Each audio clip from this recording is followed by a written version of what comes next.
The president of the Bahamas Funeral Directors Association weighing in on an appeal from health officials for funeral directors to remove bodies in a more timely manner from the PMH morgue. That is right now over capacity. Fern Carey tells us tonight, however, they say they're not to blame.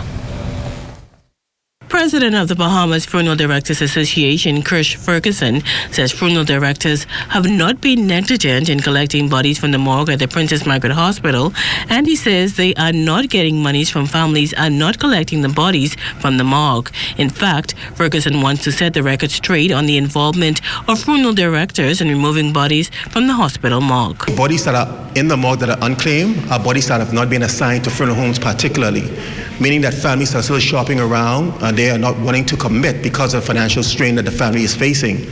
Second to that, if a funeral home has been engaged, I recognize that all funeral homes are doing the best they can to get bodies out of the morgue and get them into the funeral homes for preparation.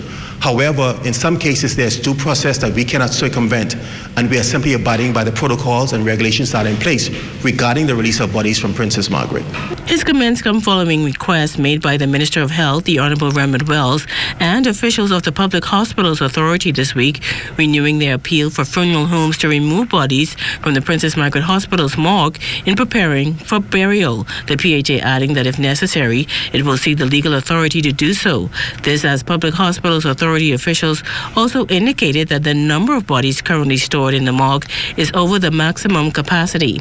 However, Ferguson says funeral homes are indeed overburdened with deceased bodies as more people postpone burials due to the COVID-19 pandemic. While we don't want to rush anybody into anything, at the same time, we have to be mindful of the fact that because we are overburdened, we wish families to take into consideration that we want to help, but we can only help with the full support of all persons concerned, the minister, the family, and the like. At the onset, the thought was by most operators outside of the association that cremation was the preferred choice, and that's not necessarily the case.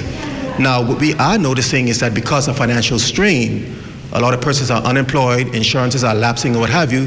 Families are considering cremation, but at the same time, they are considering it, but not saying that we're going to go ahead with it. With an increasing number of untrained operators entering the lucrative funeral market, Ferguson is also urging the government to push through legislation to regulate the sector. We have funeral homes that are opening up almost randomly, persons who are not trained, no qualification, no formal training, and it's putting a further strain on the industry because we're all being put into one basket and being characterized based on what those persons are doing who are not qualified morticians. So we're making every effort again to the government, as we would have sent in communication from Dr. Dwayne Sands' time and since Mr. Remit Wells came on board, to please forward the movement of legislation of the funeral industry in the Bahamas. Fern Carey, ZNS Network News.